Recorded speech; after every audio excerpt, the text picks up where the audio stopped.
Hello and welcome to this course on generative AI applications. The rise of generative AI is transforming industries, creating exciting opportunities for developers who can build intelligent, dynamic applications. Skilled generative AI developers are in high demand, with companies looking for experts who can design and optimize AI models to enhance user experiences, automate tasks, and drive innovation. This growing need for AI-powered applications makes now the perfect time to dive into generative AI application development and explore its vast career potential. This hands-on course is designed for aspiring AI developers, machine learning engineers, data scientists, AI researchers, or someone in a related role. Python programming skills and experience are essential for this course, as it dives straight into coding and application development. Fundamental AI and web development knowledge are highly recommended. This course begins with an in-depth exploration of generative AI and prompt engineering. You'll also focus on the LangChain framework, gaining an understanding of its role in designing Gen AI applications. You'll complete a hands-on lab where you'll build prompt templates using LangChain. In the second module, you'll dive deeper into LangChain's core concepts and advanced features. You'll also engage in a hands-on lab that demonstrates how LangChain simplifies the complex process of integrating advanced AI capabilities into practical applications. Finally, the third module will guide you through a series of videos and readings to help you build a Gen AI-powered web app using LangChain and Flask. You'll also evaluate different language models to determine which best suits your needs. To get the most from this course, make sure you watch the videos, go through each reading, check your understanding with practice quizzes, perform hands-on labs, and test your knowledge with the graded assessment. Thank you, and all the best with this course.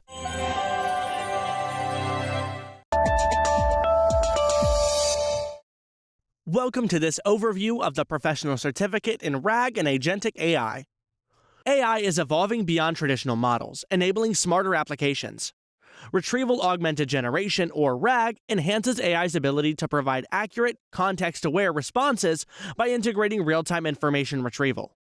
Multimodal AI is another advancement that allows systems to process and integrate various types of data, text, images, audio, and video, enabling more dynamic and interactive user experiences.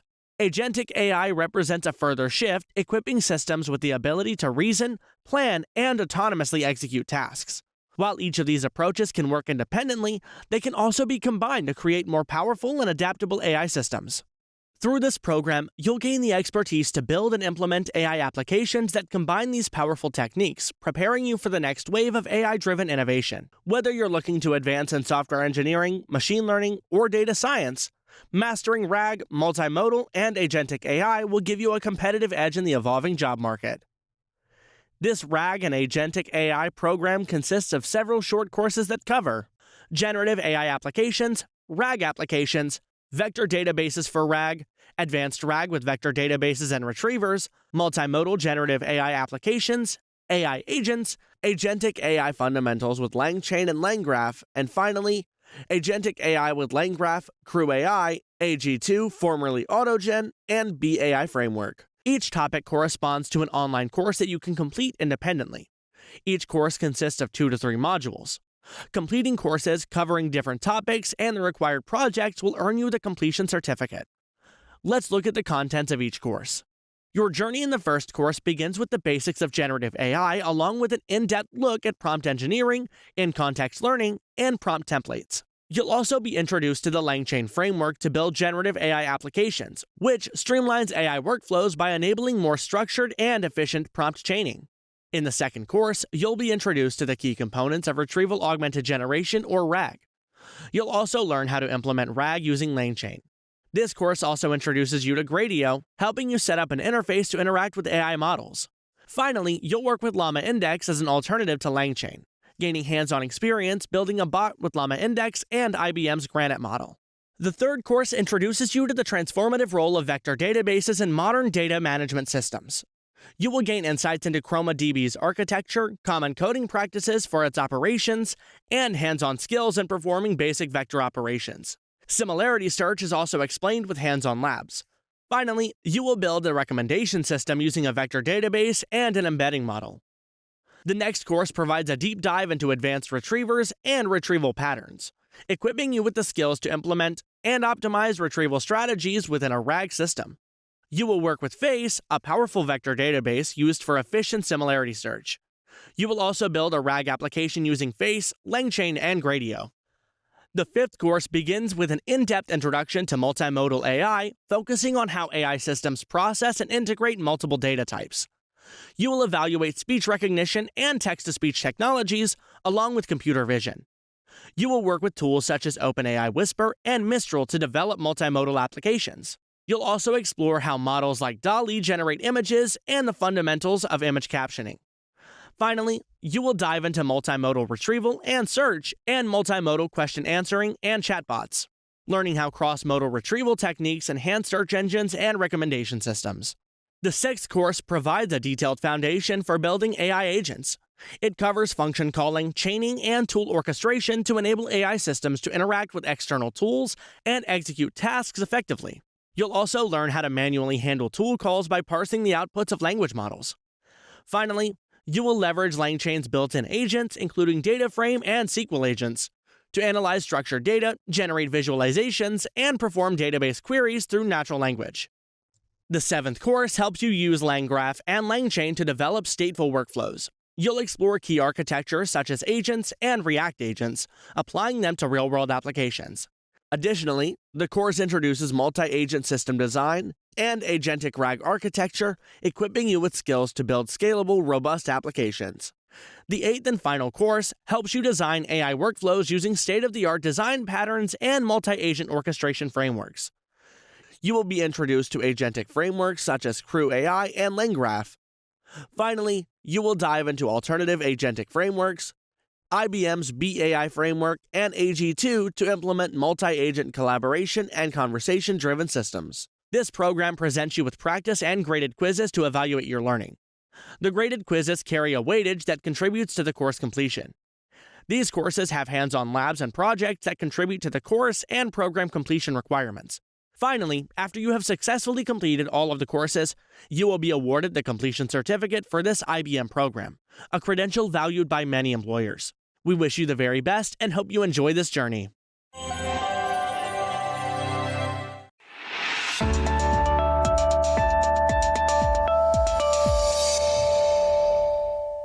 Welcome to Introduction to Generative AI.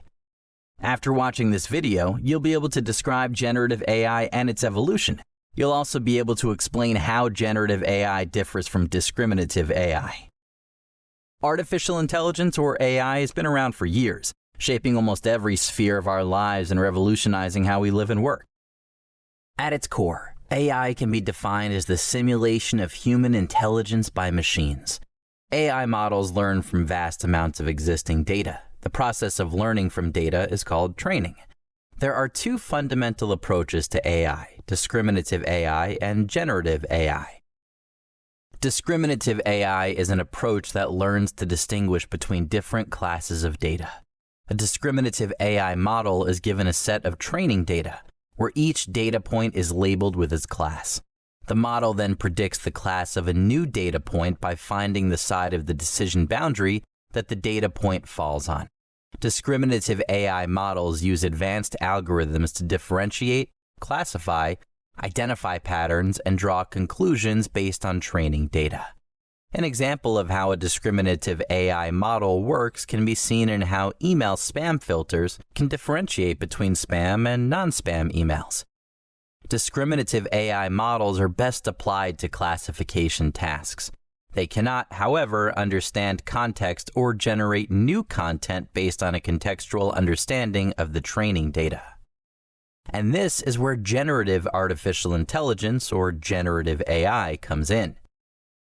Generative AI models learn to generate new content based on the training data. They can capture the underlying distribution of the training data and generate novel data instances. Generative AI starts with a prompt. This can be text, an image, video, or any other input that the model can process.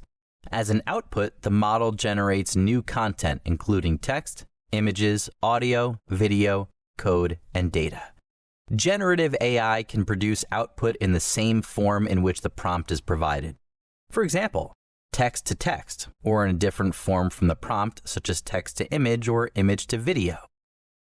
Here is a simple example to understand the difference between discriminative or traditional AI and generative AI. Discriminative AI would be best suited to answer questions such as, is this image a drawing of a nest or an egg? Generative AI would respond to prompts such as draw an image of a nest with 3 eggs in it.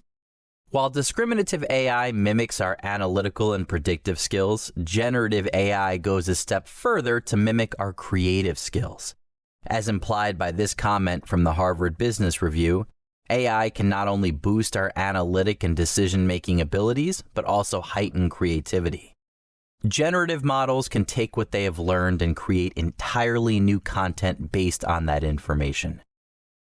Both discriminative and generative models are created using deep learning techniques. Deep learning involves training artificial neural networks to learn from vast amounts of data. An artificial neural network is a collection of smaller computing units called neurons, which are modeled in a manner that is similar to how a human brain processes information. The creative skills of generative AI come from generative AI models such as generative adversarial networks or GANs, variational autoencoders or VAEs, transformers, and diffusion models. These models can be considered as the building blocks of generative AI. Generative AI is not a new concept. Its roots trace back to the origins of machine learning. In the late 1950s, when scientists proposed machine learning, they explored using algorithms to create new data. During the 1990s, the rise of neural networks infused advancements in generative AI. Further, during the early 2010s, deep learning, supported by the availability of large data sets and enhanced computing power, further advanced the development of generative AI. In 2014, generative AI was transformed with the introduction of GANs by Ian Goodfellow and his colleagues. GANs and other models such as VAEs and transformers set the stage for generative AI's growth and the development of foundational models and tools. Foundation models are AI models with broad capabilities that can be adapted to create more specialized models or tools for specific use cases. A specific category of foundation models called large language models, or LLMs, are trained to understand human language and can process and generate text. In 2018, OpenAI introduced a transformer-based LLM called Generative Pre-trained Transformer, or GPT. Over the years, different LLMs such as GPT-3 and GPT-4 in the GPT series, Google's Pathways Language Model, or PaLM, and Meta's Large Language Model Meta AI, or Llama, have significantly enhanced generative AI to generate coherent and relevant text. There have been similar developments in models for other use cases. For example, Stable Diffusion and DALL-E are models for image generation. The development of a variety of generative models has led to a growing market for generative AI tools for diverse use cases. For instance, you have ChatGPT and Gemini for text generation, DALL-E 2 and Midjourney for image generation, Synthesia for video generation, and Copilot and AlphaCode for code generation. The rapidly emerging models and tools have generated a wide scope for generative AI applications across domains. To quote from McKinsey's report on the economic potential of generative AI has the potential to change the anatomy of work, augmenting the capabilities of individual workers by automating some of their individual activities. The report also predicts that generative AI's impact on productivity could add trillions of dollars in value to the global economy. In this video, you learned that generative AI models can generate new content based on the data they are trained on. Further, you learned that the creative skills of generative AI are built from models such as GANs, VAEs, transformers, and diffusion models. Foundation models can be adapted to create specialized models or tools tailored to specific use cases. Finally, you learned that generative AI models and tools have a wide scope for applications across different domains and industries.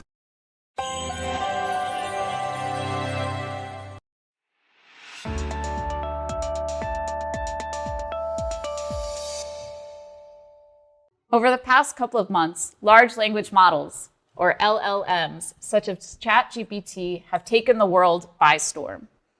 Whether it's writing poetry or helping plan your upcoming vacation, we are seeing a step change in the performance of AI and its potential to drive enterprise value.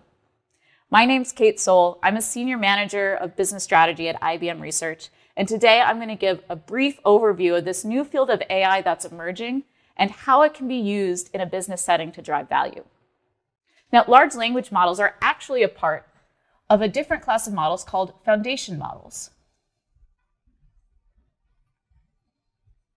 Now, the term foundation models was actually first coined by a team from Stanford when they saw that the field of AI was converging to a new paradigm, where before AI applications were being built by training maybe a library of different AI models, where each AI model was trained on very task-specific data to perform a very specific task. They predicted that we were going to start moving to a new paradigm, where we would have a foundational capability or a foundation model that would drive all of these same use cases and applications. So the same exact applications that we were envisioning before with conventional AI, and the same model could drive any number of additional applications. The point is that this model could be transferred to any number of tasks. That gives this model this superpower to be able to transfer to multiple different tasks and perform multiple different functions is that it's been trained on a huge amount in an unsupervised manner on unstructured data.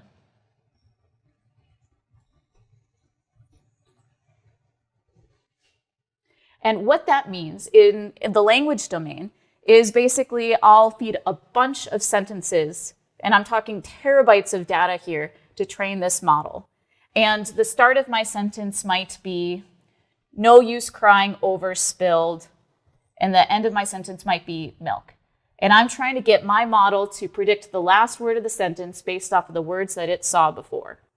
And it's this generative capability of the model, predicting and generating the next word based off of previous words that it's seen beforehand, that is why that foundation models are actually a part of the field of AI called generative AI. Because we're generating something new. In this case, the next word in a sentence. And even though these models are trained to perform at its core a generation task, predicting the next word in the sentence, we actually can take these models, and if you introduce a small amount of labeled data to the equation, you can tune them to perform traditional NLP tasks, things like classification or named entity recognition, things that you don't normally associate as being a generative-based model or capability. And this process is called tuning, where you can tune your foundation model by introducing a small amount of data, you update the parameters of your model, and now it can perform a very specific natural language task. If you don't have data or have only very few data points, you can still take these foundation models, and they actually work very well in low labeled data domains. And in a process called prompting or prompt engineering, you can apply these models for some of those same exact tasks. So an example of prompting a model to perform a classification task might be you could give a model a sentence and then ask it a question.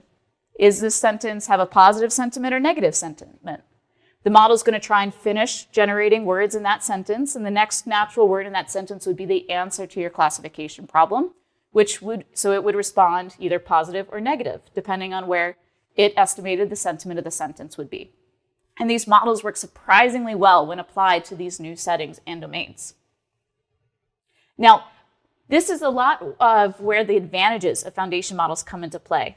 So if we talk about the advantages, the chief advantage is the performance. These models have seen so much data, again, data with a capital D, terabytes of data, that by the time that they're applied to small tasks, they can drastically outperform a model that was only trained on just a few data points. The second advantage of these models are the productivity gains.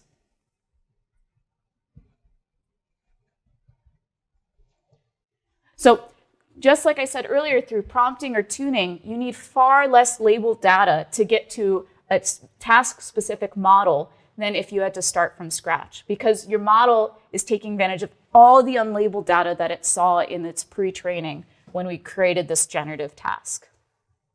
With these advantages, there are also some disadvantages that are important to keep in mind.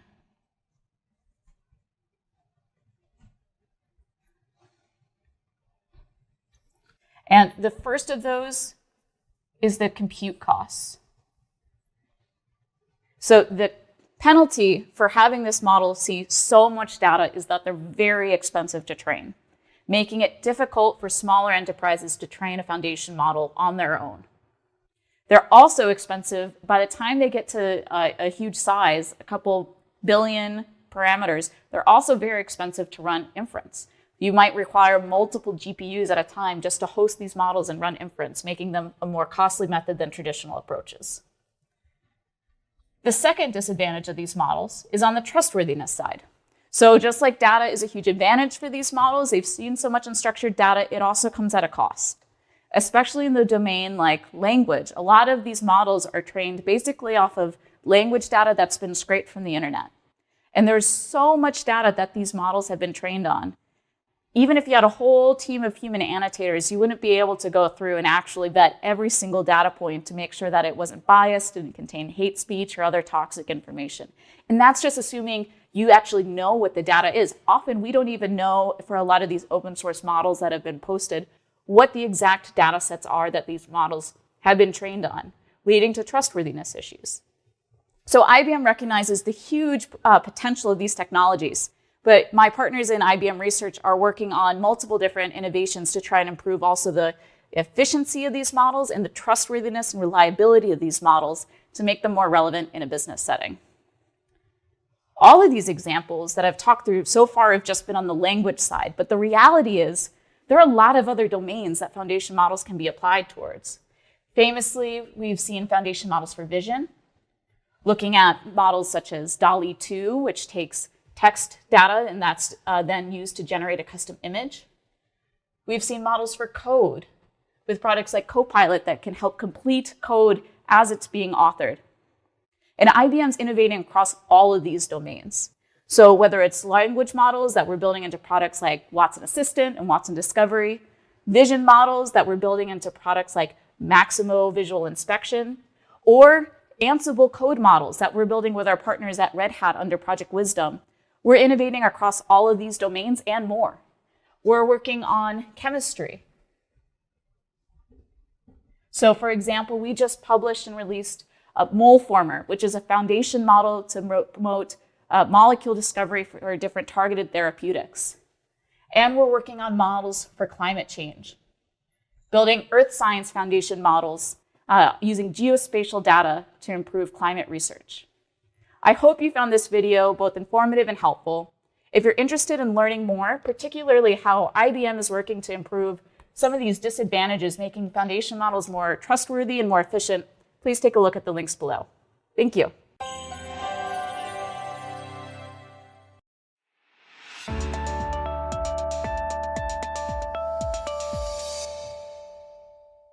What is natural language processing? Well, you're doing it right now. You're listening to the words and the sentences that I'm forming, and you are forming some sort of comprehension from it.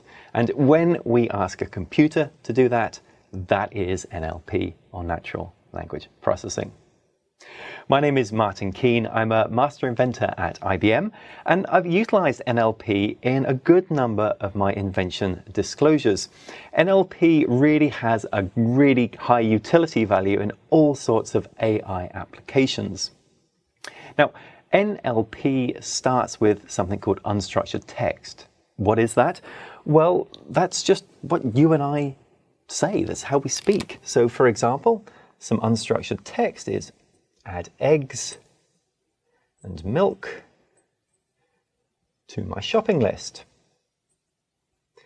Now, you and I understand exactly what that means, but it is unstructured, at least to a computer. So what we need to do is to have a structured representation of that same information that a computer can process. Now that might look something a bit more like this, where we have a shopping list element.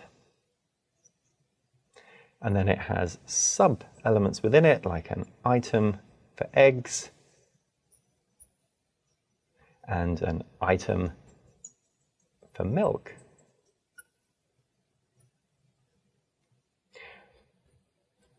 That is an example of something that is structured. Now, the job of natural language processing is to translate between these two things. So NLP sits right in the middle here, translating between unstructured and structured data. And when we go from unstructured here to structured this way, that's called NLU, or natural language understanding.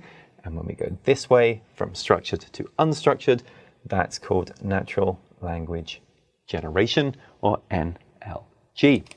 We're going to focus today primarily on going from unstructured to structured in natural language processing. Now, let's think of some use cases where NLP might be quite handy. First of all, we've got machine translation.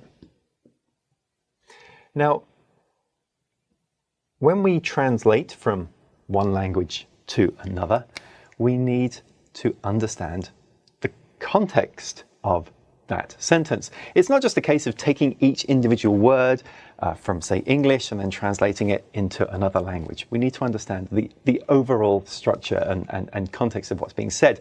And my favorite example of this going horribly wrong is if you take the phrase, the spirit is willing, but the flesh is weak, and you translate that from English to Russian, and then you translate that Russian translation back into English, you're going to go from the spirit is willing, but the flesh is weak, to something a bit more like the vodka is good, but the meat is rotten, which is really not the intended context of that sentence whatsoever. So NLP can help with situations like that.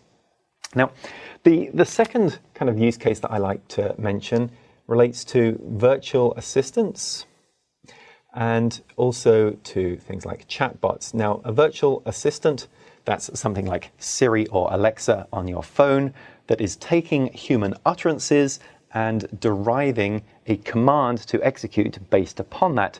And a chatbot is something similar except in written language, and that's taking written language and then using it to traverse a decision tree in order to take an action. NLP is very helpful there.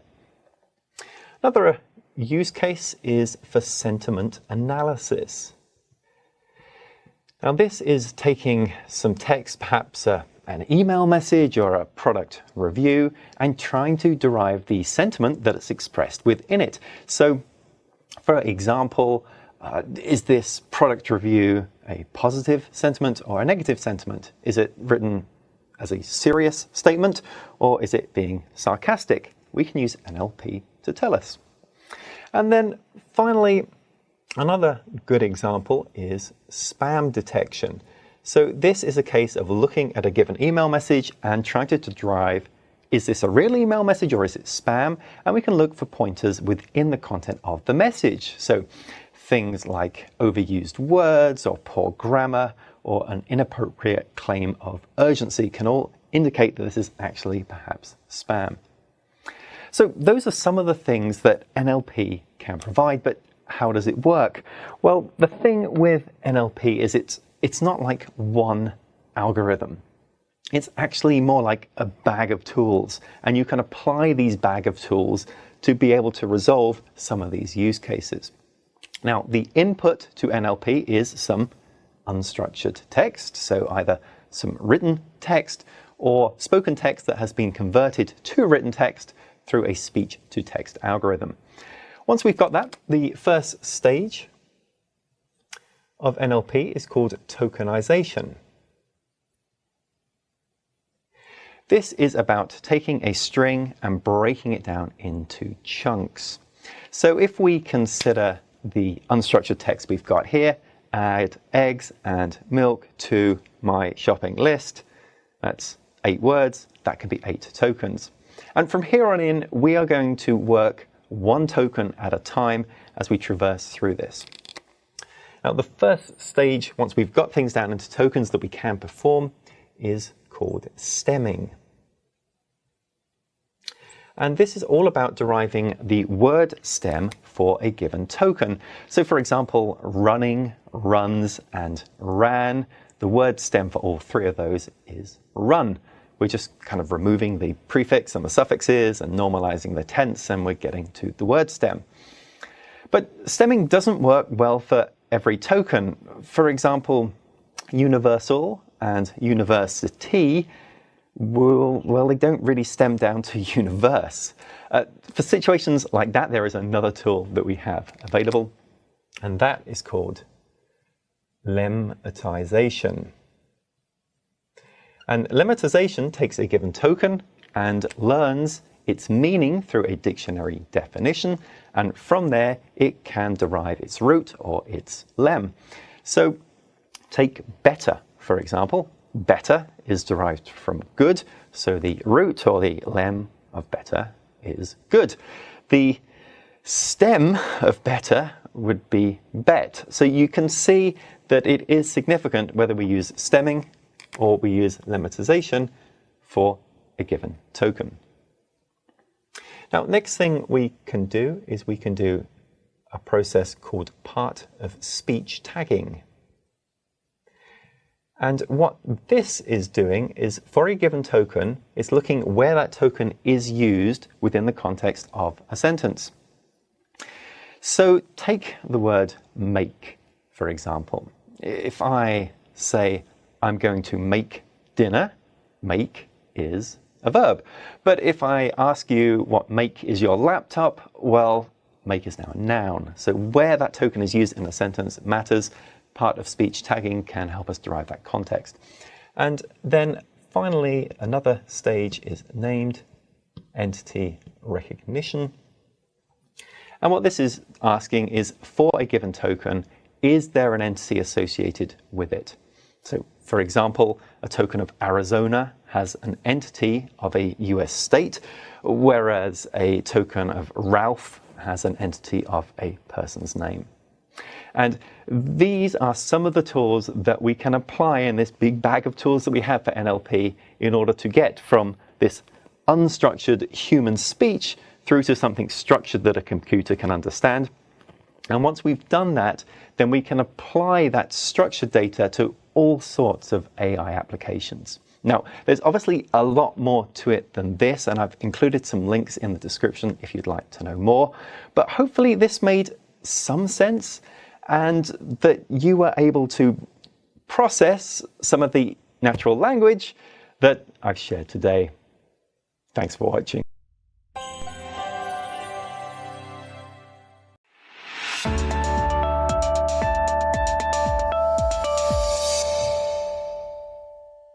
Welcome to Introduction to In-Context Learning. After watching this video, you'll be able to describe in-context learning. You will also be able to explain the fundamentals of prompt engineering. In-context learning is a specific method of prompt engineering where demonstrations of the task are provided to the model as a part of the prompt in natural language. However, in-context learning doesn't require additional training. A new task is learned from a small set of examples presented within the context or prompt at inference time. Let's understand some advantages and disadvantages of in-context learning. In-context learning doesn't require the model to be fine-tuned on specific datasets.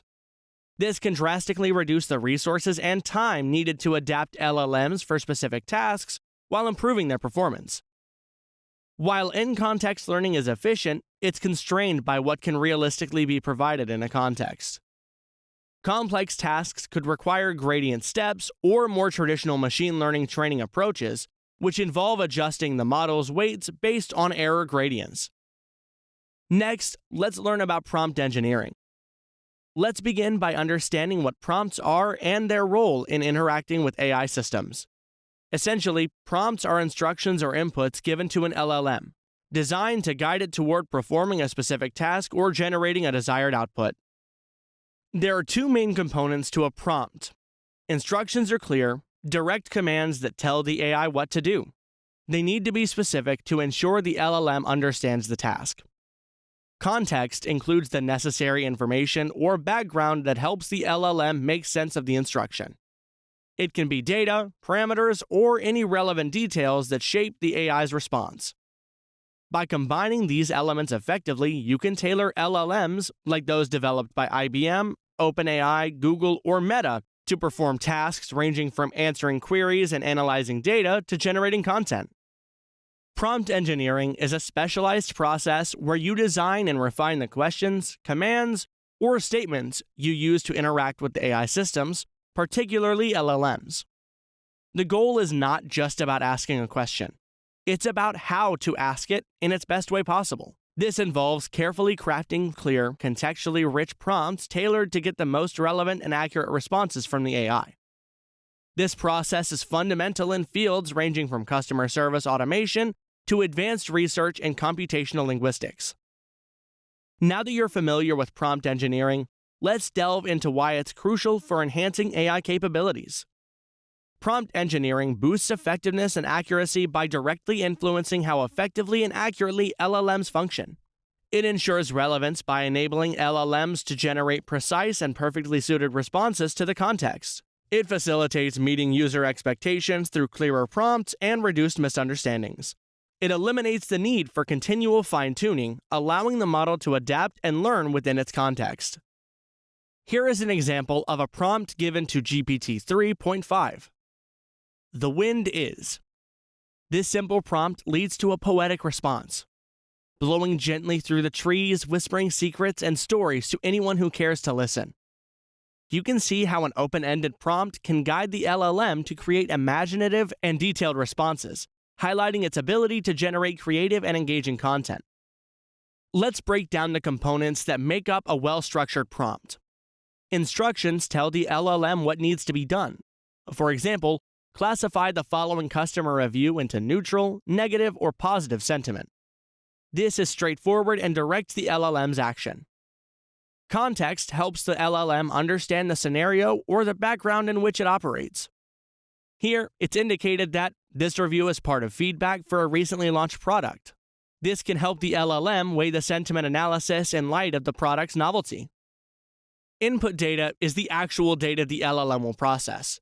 In the prompt, it's the customer review. The product arrived late, but the quality exceeded my expectations. The LLM uses this data to perform the task specified by the instructions. The output indicator is the part of the prompt where the LLM's response is expected. It's a clear marker that tells the AI where to deliver its analysis. In this example, sentiment indicates waiting for the LLM to append its classification. Let's recap. In this video, you learned that in-context learning is a method of prompt engineering where task demonstrations are provided to the model as a part of the prompt. Prompts are inputs given to an LLM to guide it towards performing a specific task. They consist of instructions and context. Prompt engineering is a process where you design and refine the prompt to get relevant and accurate responses from AI. Prompt engineering has several advantages. It boosts the effectiveness and accuracy of LLMs, it ensures relevant responses, it facilitates meeting user expectations, it eliminates the need for continual fine-tuning. A prompt consists of 4 key elements: instructions, context, input data, and output indicator.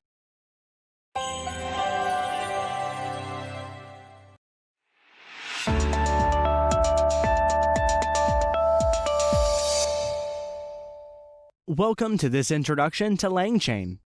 After watching this video, you'll be able to describe LangChain's purpose, discuss its benefits, devise practical uses for LangChain, explain how LangChain works with other data types.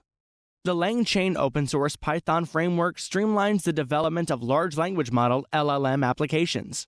LangChain provides developers with components and interfaces to assist in integrating LLMs into their AI applications. The framework is used to pinpoint relevant information in text, such as a research paper or legal document. It also provides methods for responding to complex prompts by retrieving data and generating a coherent summary. It chains together the retrieval, extraction, processing, and generation operations from the large amounts of text and multiple sources, hence the word chain as part of its name. AI developers prefer this framework because of several key benefits, including its modularity, extensibility, and decomposition capabilities. It also easily integrates with vector databases, Let's discuss each of these. LangChain's design allows application developers to piece together different components like building blocks. This modularity also encourages component reuse, reducing development time and effort. LangChain's extensible design allows developers to readily add new features, adapt to existing components, integrate with external systems, and make only minimal changes to their code bases. LangChain mimics the human problem-solving process by breaking down complex queries or tasks into smaller, manageable steps. This decomposition capability enables it to make accurate inferences from context, resulting in relevant, precise responses. LangChain integrates with vector databases for efficient semantic searches and information retrieval. When used in conjunction with vector databases, it provides applications quick access to relevant information within extensive datasets. AI applications can leverage the LangChain framework for a number of practical uses, such as content summarization, data extraction, sophisticated question and answer systems, and automated content generation. Let's explore a specific example of each. With its ability to summarize articles, reports, and documents, users can stay better informed by deciphering the meaning of complex legal documents. It can extract key statistics from reports, simplifying the process of turning text into actionable insights. Question and answer systems with LangChain can transform customer support and knowledge-based services. These systems can provide contextually relevant answers to a chain of clarifying responses based on the entire conversation. LangChain can assist with the generation of written materials. The framework opens possibilities for automating routine writing tasks, such as drafting emails, brainstorming, or technical documentation. While primarily designed for text-based applications, LangChain can work with other data types such as images, audio, and video by leveraging external libraries and models like speech-to-text. Its integration with vector databases enables the use of embeddings generated from these data types to capture semantic meaning and perform similarity searches, making it a valuable tool for various AI tasks. In this video, you learned that LangChain is a Python framework for pinpointing relevant information in text and providing methods for responding to complex prompts. Benefits include modularity, extensibility, decomposition capabilities, and easy integration with vector databases. Several practical applications include deciphering complex legal documents, extracting key statistics from reports, customer support, and automating routine writing tasks. LangChain can be used with other data types by using external libraries and models.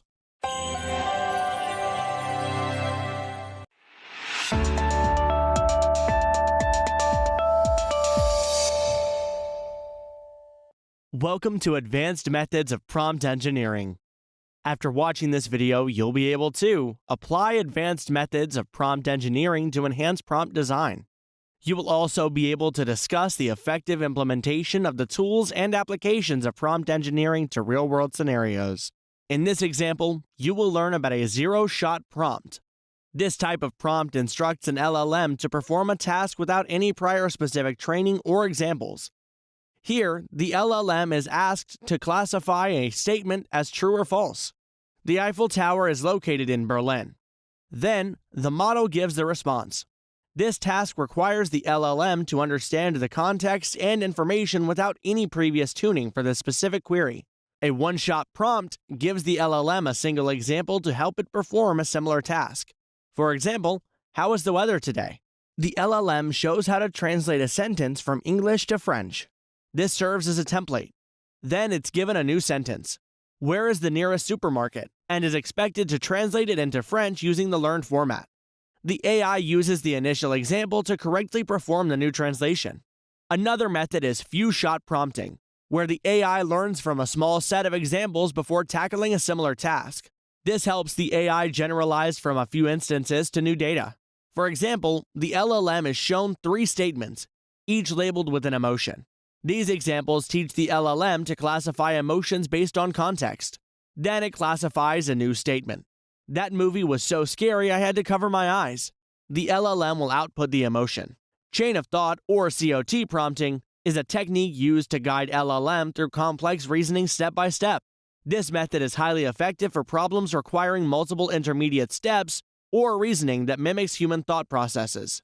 The example shows how COT prompting is applied to an arithmetic problem. The prompt asks the model to consider the problem of a store that initially had 22 apples, sold 15, and then received a new delivery of 8 apples. The task is to determine how many apples there are now. You can view the model output for the COT prompt query by breaking down the calculation into clear, sequential steps. The model arrives at the correct answer and provides a transparent explanation. Self-consistency is a technique for enhancing the reliability and accuracy of outputs. It involves generating multiple independent answers to the same question and then evaluating these to determine the most consistent result. In this example, you see a problem involving age calculation. The query is, when I was 6, my sister was half my age. Now I am 70. What age is my sister?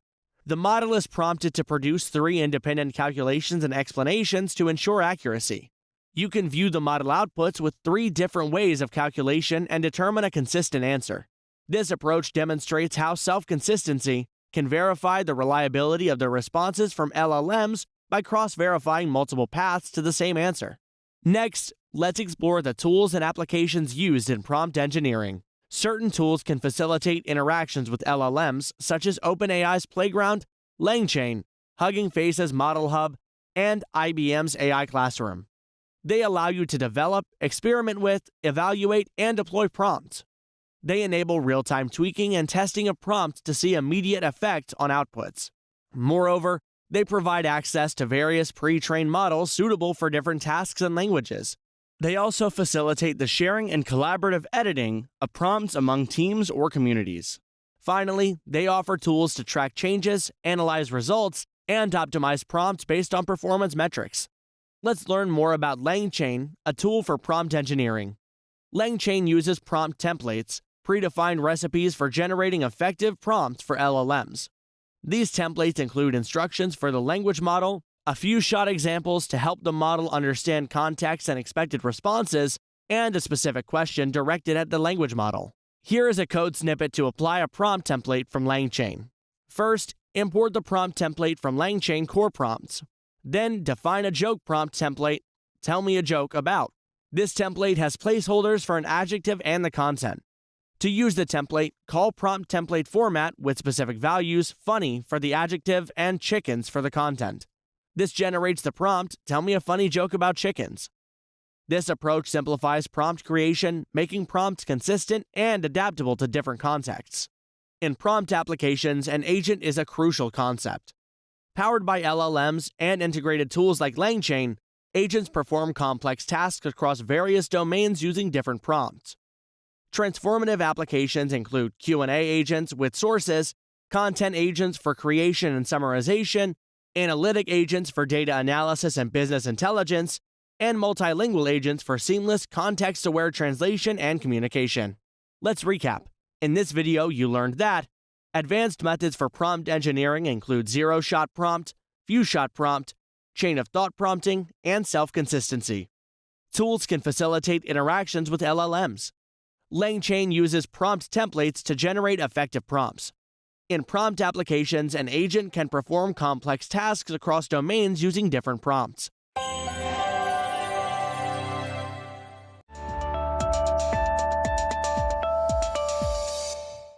Hello and welcome to this video on the LangChain LCEL chaining method. After watching this video, you'll be able to describe how to build flexible, composable chains using LangChain's modern approach to prompt engineering. Structure prompts effectively using templates. Connect components using the pipe operator to streamline workflows. And develop reusable patterns for a variety of AI applications. LangChain Expression Language, or LCEL, is a pattern for building LangChain applications that utilizes the pipe operator to connect components. This approach ensures a clean, readable flow of data from input to output. LangChain has evolved significantly, and this video will focus on the newer, recommended LCEL pattern rather than the traditional LLM chain approach. This modern method provides better composability, clearer visualization of data flow, and greater flexibility when constructing complex chains. To create a typical LCEL pattern, you need to define a template with variables in curly braces, create a prompt template instance, build a chain using the pipe operator to connect components, invoke the chain with input values. Let's see this in action with a concrete example. In LangChain, runnables serve as an interface and building blocks that connect different components like LLMs, retrievers, and tools into a pipeline. There are 2 main runnable composition primitives. Runnable sequence chains components sequentially, passing the output from one component as input to the next. Runnable parallel runs multiple components concurrently while using the same input for each. However, LCEL provides elegant syntax shortcuts. For example, instead of using runnable sequence, the same sequential chain can be created by simply connecting runnable 1 and runnable 2 with a pipe, making the structure more readable and intuitive.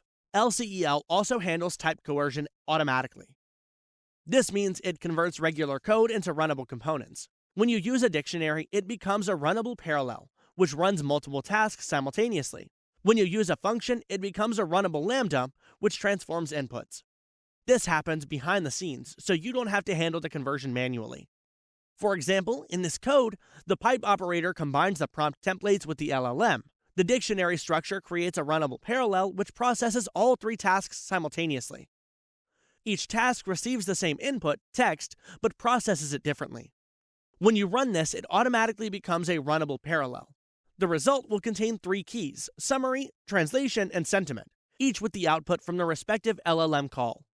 Let's see LCEL in action by creating a simple chain. This code demonstrates how components can be connected using the pipe operator.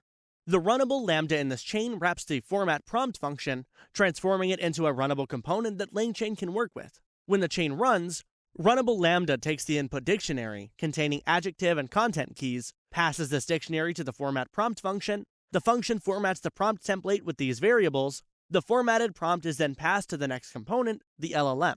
The pipe operator creates a sequence by connecting runnable components together. In this joke chain, first, the runnable lambda formats the prompt with variables. The pipe operator passes the formatted prompt to the LLM. Another pipe passes the LLM's response to the str output parser. We've covered the essentials of LCEL, from its benefits and composition primitives to building practical chains using the pipe operator. Keep in mind that LCEL is best suited for simpler orchestration tasks. For more complex workflows, consider using LangGraph while still leveraging LCEL within individual nodes. As you develop your own applications, take advantage of LCEL's strengths, including parallel execution, async support, simplified streaming, and automatic tracing. These capabilities enhance both the power and maintainability of your applications.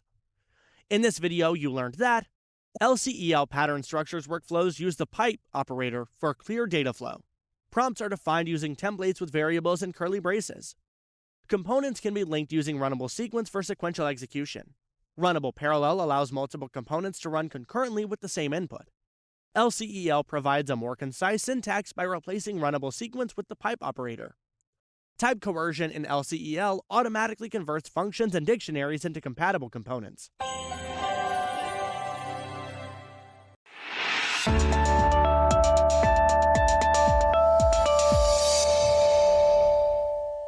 Welcome to LangChain Core Concepts. After watching this video, you'll be able to define a LangChain and describe its components. Let's begin by understanding what LangChain is. LangChain is an open source interface that simplifies the application development process using LLMs. It facilitates a structured way to integrate language models into various use cases, including natural language processing or NLP and data retrieval. It consists of several components: documents, chains, agents, language model, chat message, prompt templates, and output parsers. In this video, you'll review the language model, chat message, prompt templates, and output parsers of LangChain. The language models in LangChain are the foundation of LLMs. It uses text input to generate text output and helps complete tasks and summarize documents. LangChain uses IBM, OpenAI, Google, and Meta as a primary language model. For example, to generate a response for a new sales approach using a language model, let's use IBM's WatsonX.ai to create an LLM based on the Mixtral 8x7 billion instruct model. Ensure that the necessary dependencies, such as genparams and model inference, are imported from the IBM Watson machine learning package. Now, customize the model by adjusting settings such as tokens and temperature. A created model object will appear. Next, the model shows a generated response text for the inserted prompt. You can view the generated sample response. The next component of the LangChain is the chat model and language model. A chat model is designed for efficient conversations. It means that it understands the questions or prompts and responds to them like a human. Next, to generate a response, first create a language model using watsonx.ai and transform the model into a chat model using watsonx LLM function. This converts the chat model into a conversational LLM to engage in dialogues. For example, to see the response, insert a question into the model such as, "Who is man's best friend?" You can view the generated sample response for the question. Chat models handle various chat messages to make the model effective in the dynamic chat environment. For example, the human message helps user inputs. The AI message is generated by the model. The system message helps instruct the model. The function message helps the function to call outcomes with a name parameter. And the tool message helps in tool interaction to achieve results. In the chat message, each chat message consists of two key properties. The role means who is speaking, and the content means what is being said. Look at the example of a system-generated message in which the model has given instructions to be an AI bot to respond to the question, "What to eat?" in one short sentence. To respond to this question, the chat model creates a list of messages. First, configure the model as a fitness activity bot using a system message. Then simulate the past conversation using human message and AI message. Next, using these settings, the model generates responses based on the previous dialogue. You can operate the chat model using human message as input and allow the model to generate responses without system message or AI message cues. It means that the chatbot responds directly to human inputs. The next component of LangChain is prompt templates. The prompt templates in LangChain translate the user's questions or messages into clear instructions. The language model uses these instructions to generate appropriate and coherent responses. The types of prompt templates are: string prompt templates is useful for single string formatting. Chat prompt templates is useful for message lists and specific templates such as message prompt template including AI message prompt template, system message prompt template, human message prompt template, and chat message prompt template allows flexible role assignment. The messages placeholder provides full control over message rendering, and few shot prompts template provides specific examples or shots for LLMs. Let's use the chat prompt template to generate a response. In this prompt template, specify a message's role and content. Next, within the content, include the parameter placeholders for repeated use to generate dynamic and flexible messages based on the input parameters, and format your prompt. Now, let's look at the example selectors in prompt templates. It is important to select the most relevant examples from the example library to put them into the prompt. An example selector in the prompt template makes this process efficient.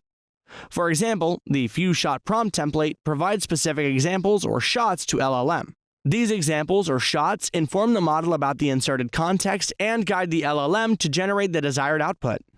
Using example selectors from LangChain, you can optimize the few-shot prompt templates by selecting semantic similarity, max marginal relevance for diversity, examples of efficient prompts, and n-gram overlap for textual similarity. The screen displays the code to select examples using an n-gram overlap example selector to form a few-shot prompts.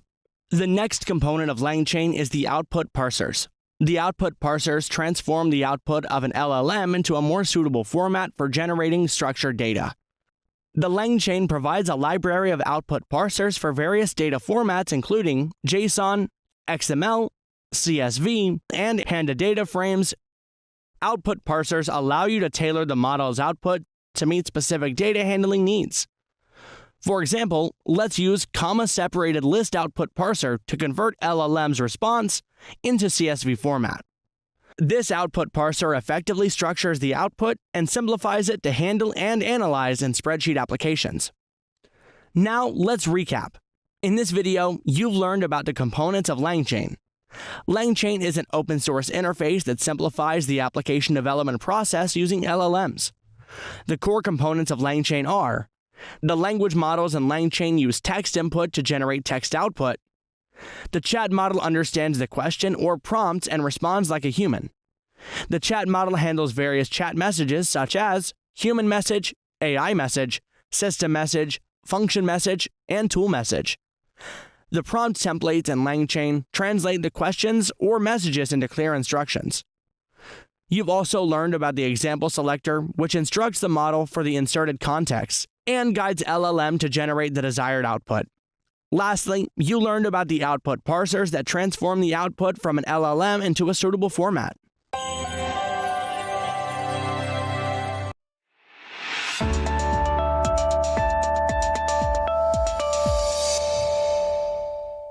Welcome to LangChain chains and agents for building applications. After watching this video, you'll be able to describe chains in LangChain for generating responses and how LangChain stores memory. You'll also be able to define agents used in LangChain. LangChain is a platform embedded with APIs to develop applications, empowering them to infuse language processing capabilities. Therefore, developers find LangChain suitable for building applications. LangChain uses certain tools, including documents, chains, and agents for building applications. Let's explore chains for building applications. In LangChain, chains are a sequence of calls. A sequential chain consists of basic steps where each step takes one input to generate one output to create one seamless flow of information. The output from step 1 becomes the input for step 2. Let's look at the creation of a sequential chain of 3 individual chains. The aim of this chain is to identify the recipe and the estimated cooking time for the famous dish available in the inserted location. The users leverage chain 1 for selecting the geographic region to get the famous dish in that location, chain 2 for providing the recipe, and chain 3 for estimating the cooking time. Chain 1 in this sequence uses a user's prompt as input for a specific dish based on the user's specified location. For example, China. Therefore, the output for chain 1 should be a famous dish in China, Peking duck. Let's see how to use the code to create this chain. First, define a template string for the prompt. Ask for a specific dish from a specified location. Create a prompt template object using the defined template, specifying the input variable as location. Then, create an LLM chain object named location chain using LLM-based language model, such as Mixtral LLM. It means that before running this code, assume that the chat model object is available. Therefore, the output will be stored under the key meal. Let's look at chain 2. In the second chain of our sequential setup, use the output from the first chain, that is, the name of the dish as the input. The output from this chain will be the recipe itself. Let's look at the code. First, define the template before asking for a simple recipe for a given meal. Next, create a prompt template with meal as the input variable. Finally, create an LLM chain named dish chain using Mixtral LLM and prompt template with the output key recipe. Next is chain 3. Take the recipe obtained from the second chain as the input. This chain is designed to estimate the cooking time for the meal based on the recipe. Like chain 2, define a template to estimate the cooking time for a given recipe. Next, create a prompt template with recipe as the input variable. Lastly, create an LLM chain named recipe chain using Mixtral LLM and prompt template with the output key time. Now using 3 chains, the overall setup is a sequential chain that wraps all the individual chains together, creating a unified process. By invoking the query through this combined chain, you can trace the flow of information from start to end. You can set the verbose option to true to view the overall output. This provides a clear and detailed view of how each input is transformed through the chain into the final output. Here is an example of the output. Do you know how memory is stored in the LLM applications? In LangChain, memory storage is important for reading and writing historical data. Each chain relies on specific inputs such as user and memory. Chain reads from memory to enhance user inputs before executing its core logic, and writes the current run's inputs and outputs back to the memory after execution. This ensures continuity and context preservation across interactions. The chat message history class in LangChain is designed to manage and store conversation histories effectively, including human messages and AI messages. This allows adding messages from the AI and users to the history. In this example, call a chat message history class and add AI message hi into the memory. The memory will append this AI message as input. Now, add the user's message, what is the capital of France, and the memory will append this as human message input. You would receive responses based on the stored memory. Now let's understand agents in LangChain. Agents in LangChain are dynamic systems where a language model determines and sequences actions such as predefined chains. The model generates text outputs to guide actions but does not execute them directly. However, agents integrate with tools such as search engines, databases, and websites to fulfill user requests. For example, if a user asks for the population of Italy, the agent uses the language model to find options, query a database for details, and return a curated list. This shows the agent's ability to autonomously leverage LLM reasoning with external tools. In this example, let's create a Pandas data frame agent using LangChain. This agent allows users to query and visualize data with natural language. To set it up, instantiate the Create Pandas data frame agent class. In this class, pass the LLM chat model in the data frame. Next, set the verbose to true to see how the LLM thinks. Finally, use the invoke code to execute the query how many rows in the data frame. The LLM transforms queries into Python code, executed in the background, enabling precise answers to the number of rows of the data frame. For example, the response shows there are 139 rows in the data frame. Let's recap. In this video, you learned that LangChain is a platform that embeds APIs for developing applications. Chains is the sequence of calls. In chains, the output from one step becomes the input for the next step. In LangChain, chains first define the template string for the prompt, then creates a prompt template using the defined template, and creates an LLM chain object name. In LangChain, memory storage is important for reading and writing historical data. Agents in LangChain are dynamic systems where a language model determines and sequences actions such as predefined chains. Agents integrate with tools such as search engines, databases, and websites to fulfill user requests.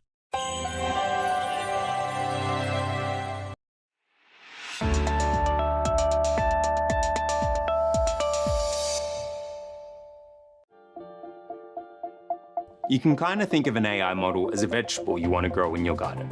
Before you buy the seeds, you need to research the weather and water requirements for that plant, or else it might die before it ever flowers. And as it grows, you need to evaluate and re-optimize the care you're providing so that it can thrive and bloom. And for an entire garden, you need to do that with every vegetable and make sure that none of them interact with each other harmfully, which is important because you need all of those different vegetables in order to survive. You can't live on carrots alone.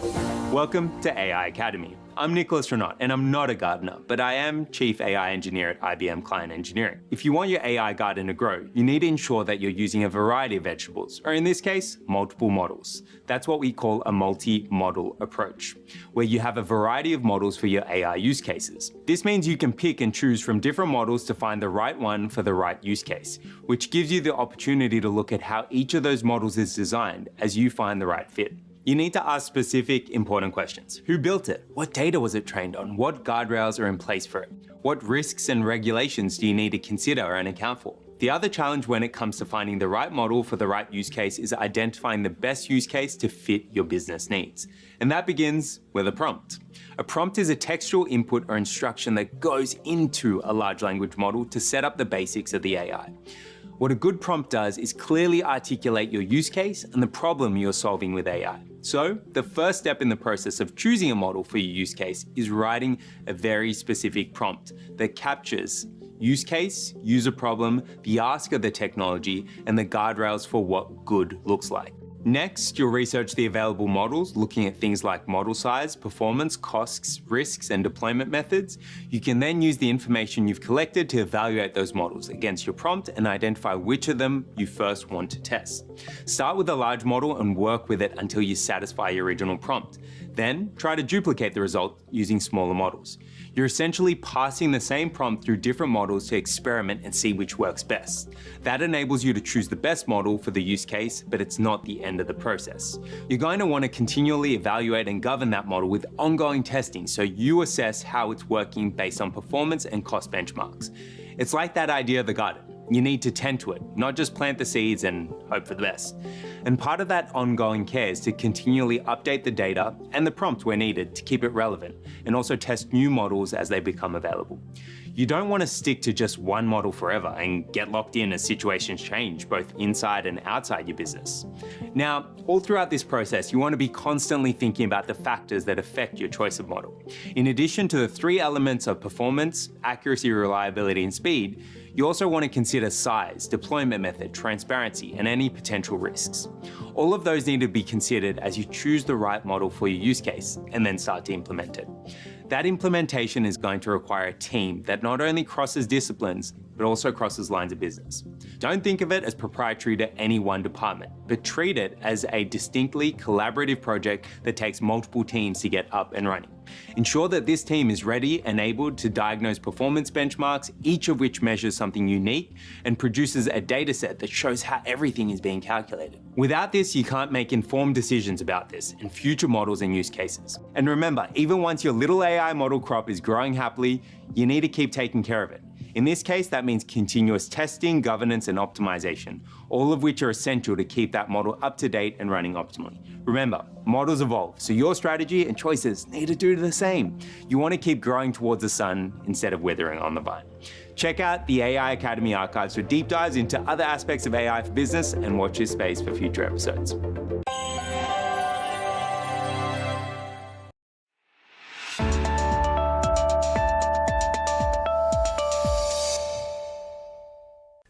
Just the other day, I noticed that Gartner reported that 80% of enterprises will have used some type of generative AI through models or APIs by 2026.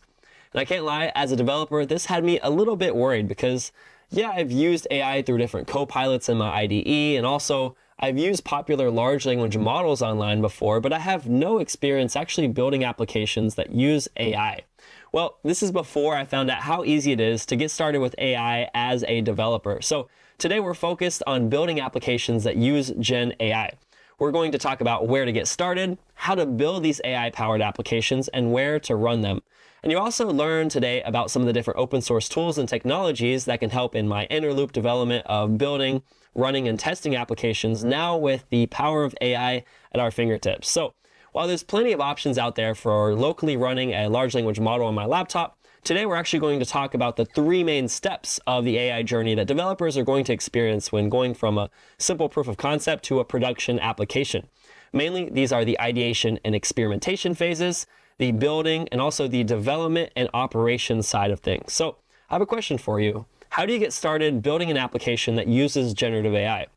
Well, the first step is ideating around exploration and proof of concepts, which I can break down in a few simple steps. So firstly, remember that your use case is specialized, so you need a specialized model that can do the job as well. You'll start from researching and evaluating models from popular repositories like Hugging Face or the open source community, and that's a great start, but you also need to think about different factors such as the model size, or say, for example, its performance, and understand the benchmarking through popular benchmark tools that are out there as well. For example, there's a couple different ground rules that you need to understand. Generally, self-hosting a large language model will be cheaper than a cloud-based service. And small language models, SLMs, versus large language models, LLMs, will generally perform better with lower latency, and they're specialized for a specific task. Now, you should also understand about various prompting techniques when you're actually working with the model. For example, zero-shot prompting. Now, what this is essentially asking a model a question without any examples of how to respond.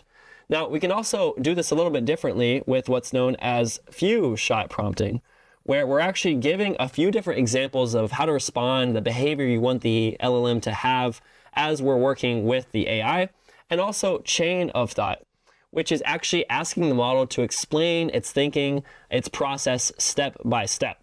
So congratulations, you can now put AI engineer on your resume. But in all seriousness, you need to understand the different capabilities and limitations of the models that you're working with. And you can do this and experiment with your data early on so that you can understand any potential challenges that might come up as you go through the AI journey. Now that we've evaluated models for our use case, it's time to build our application. Now, just as we can locally run databases and different services on our machine, well, we can actually do the same with AI to actually serve it locally from our machine and be able to make requests to its API from localhost. Plus, you also get the added benefit of knowing that your data is secure and private on-premise. That's really important nowadays. But what if you want to use that data with your large language model as well? Well, there's a few different methods to do so, starting with what's known as retrieval augmented generation, or RAG, where you actually take a large language model, a pre-trained foundational model, and supplement it with relevant and accurate data. And this can help provide better and more accurate responses. But what you can also do is fine-tune the model. So take the large language model and include the data with it. So we're actually baking this information, how we want it to behave, the different styles and intuition that we want it to react with, actually into the model itself. And so then we can inference it and be able to have that domain-specific data every time that we're actually working with the AI model itself. Now, these are just two approaches. There are many more, but I also want to mention that having the right tools and frameworks such as LangChain are going to simplify your life. They're going to let you focus on building out new features, such as the popular generative AI use cases like chatbot, IT process automation, data management, and much, much more by simplifying the different calls that you're going to make through the model. Now, this can be done through sequences of prompts and model calls to actually accomplish more complex tasks. So that means you're going to need to break down problems into smaller, more manageable steps. And during this process, be able to evaluate the flows during these model calls. Now, but also in a production environment, which brings us to the final step of operationalizing these AI-powered applications. So finally, you've got that application powered by AI or a large language model, and you want to deploy it to production to be able to scale things up. And this actually falls under the umbrella of something known as machine learning operations, or MLOps. But let me focus on the topics that's important for you as a developer. So first off, your infrastructure needs to be able to handle efficient model deployment and scaling. So using technologies such as containers and orchestrators such as Kubernetes are going to help you do this, being able to auto-scale and balance the traffic for your application. And you can also use production-ready runtimes such as VLLM for the model serving.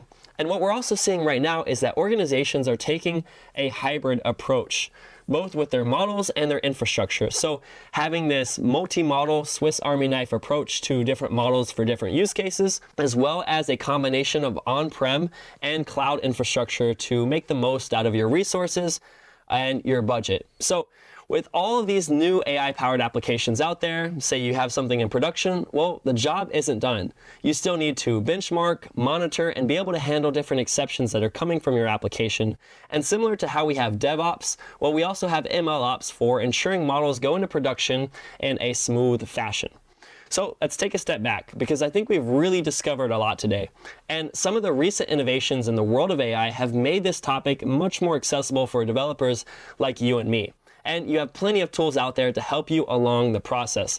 But what I want to emphasize is that while AI is new, well, it's actually just another tool that you could add to your tool belt. And so what you can do is use these tools and use the different steps of process to go from ideation to building to deployment of these applications to make a real impact with your work by using Gen AI.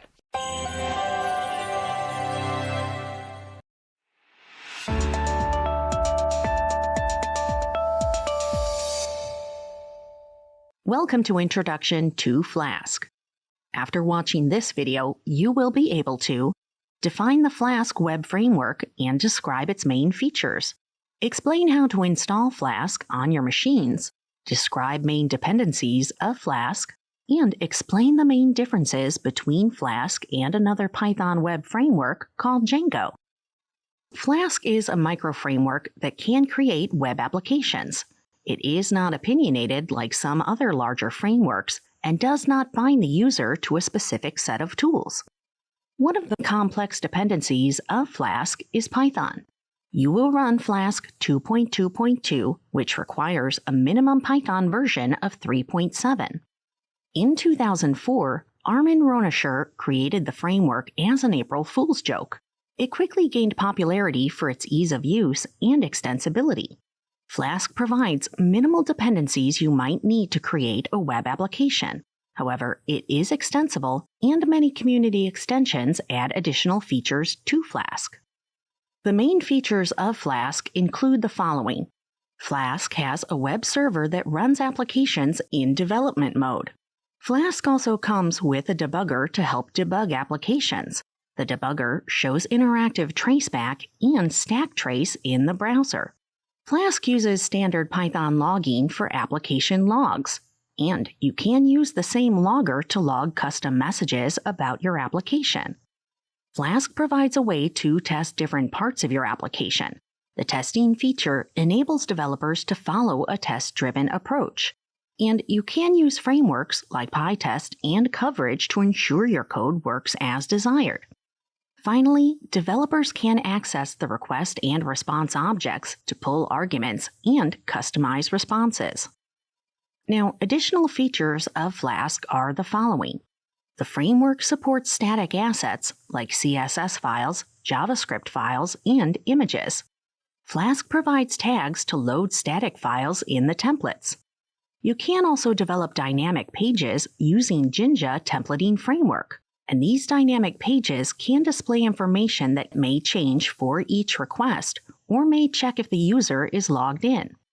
Flask provides routing and supports dynamic URLs that are extremely useful for RESTful services. You can create routes for different HTTP methods and provide redirection in your application. You can write global error handlers in Flask that work on the application level. And finally, it supports user session management. Some of the popular community extensions that can be added to your application are the following. Flask SQL Alchemy adds support for ORM called SQL Alchemy to Flask, giving developers a way to work with database objects in Python. Flask Mail provides the ability to set up an SMTP mail server. Flask Admin lets you add admin interfaces to Flask applications easily. And Flask Uploads allow you to add customized file uploading to your application. Here are some other extensions. Flask Cores allows your application to handle cross-origin resource sharing, making cross-origin JavaScript requests possible. Flask Migrate adds database migrations to SQL Alchemy ORM. Flask User adds user authentication, authorization, and other user management activities. Marshmallow adds extensive object serialization and deserialization support to your code. Finally, Celery is a powerful task queue that can be used for simple background tasks and complex multi-storage programs and schedules. Flask is available on the Python package manager called pip, and pip is available in the lab environment. However, if installing on your machines, it is recommended that you first create a virtual environment using the venv or pipenv module. You can install Flask version 2.2.2. Now, it is recommended to pin the version number of the dependencies in your application. This ensures that the application can be reproduced from scratch in different environments like development, staging, and production. It also ensures new issues and bugs are not introduced by mistake when packages are updated automatically without a version number. Flask comes with some built-in dependencies that enable the various features. WorkZug implements WSGI, or the Web Server Gateway Interface. This is the standard Python interface between applications and servers. Jinja is a template language that renders the pages in your application. Markup Safe comes with Jinja. It escapes untrusted input when rendering templates to avoid injection attacks. It's Dangerous is used to sign data securely. This helps determine if data has been tampered with and is used to protect Flask's session cookie. And finally, Click is a framework for writing command line applications. It provides the Flask command and allows adding custom management commands. To see the built-in dependencies, you can use the pip freeze command in the virtual environment, and you can see that all the inbuilt packages are installed by default. Now, another Python developer framework is Django. Here are some key differences between Flask and Django. Flask aims to be a very light framework. Django, on the other hand, is a full-stack framework. As a result, Flask only provides the basic dependencies needed to create a web application. However, the developer can choose other extensions that provide additional features. Django, on the other hand, includes everything you need to create a full-stack application. Also, Flask is very flexible. You can add and remove pieces in a plug-and-play manner. On the other hand, Django is opinionated and makes most decisions for the developer so they can focus on the application's logic. In this video, you learned that Flask is a micro-framework that ships with minimal dependencies. To build websites, Flask has features like debugging servers, routing, templates, and error handling. Flask can be extended by using community extensions. Flask can be installed as a Python package. And Django is a full-stack framework compared to Flask.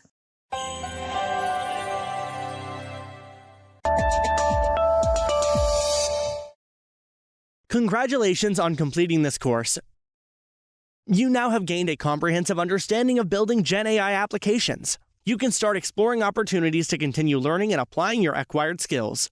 But before that, let's review some key components you learned throughout the course.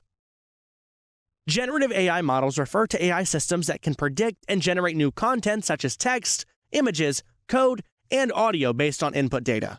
Foundational models are a subset of generative AI models, including large language models or LLMs. Prompts are instructions or inputs given to an LLM designed to guide it toward performing a specific task or generating a desired output. There are two prompt components. Instructions are clear, specific commands that tell the AI system what to do. Context includes necessary information or background that helps the LLM make sense of the instruction. Prompts can include task instructions, input data, context, and examples. While model parameters influence output, they are not part of the prompt itself. In-context learning is a specific method of prompt engineering where demonstrations of the task are provided as a part of the prompt in natural language. It does not require any training, and a new task is learned from a small set of examples presented within the context at inference time. Let's do a recap of the key prompting techniques. The first is the zero-shot prompt, which instructs an LLM to perform a task with no examples.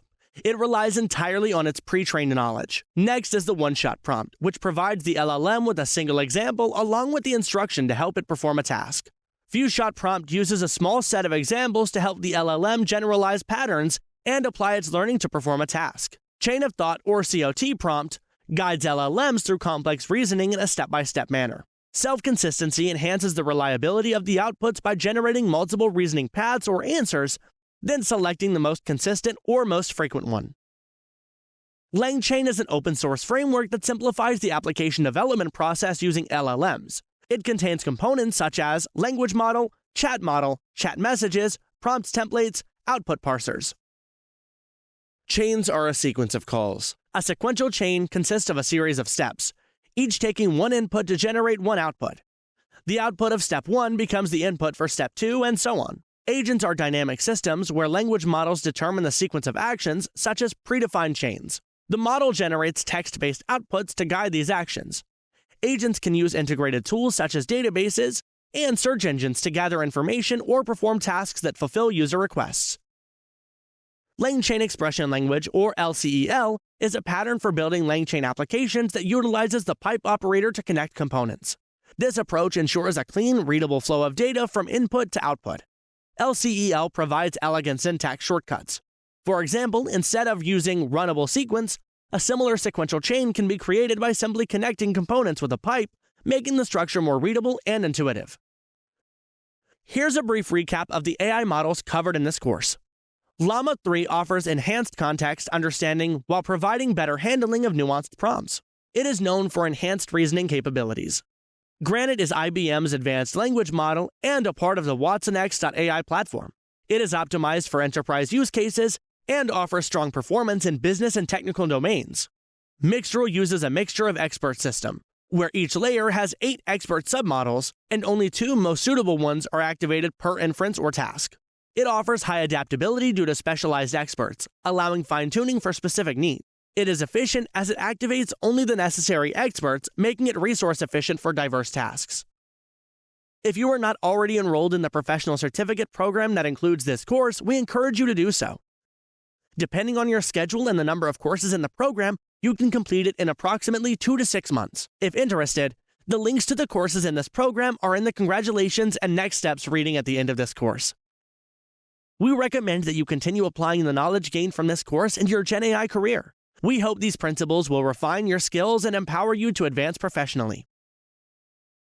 Congratulations on completing this course. We appreciate your participation in this learning journey and wish you all the best.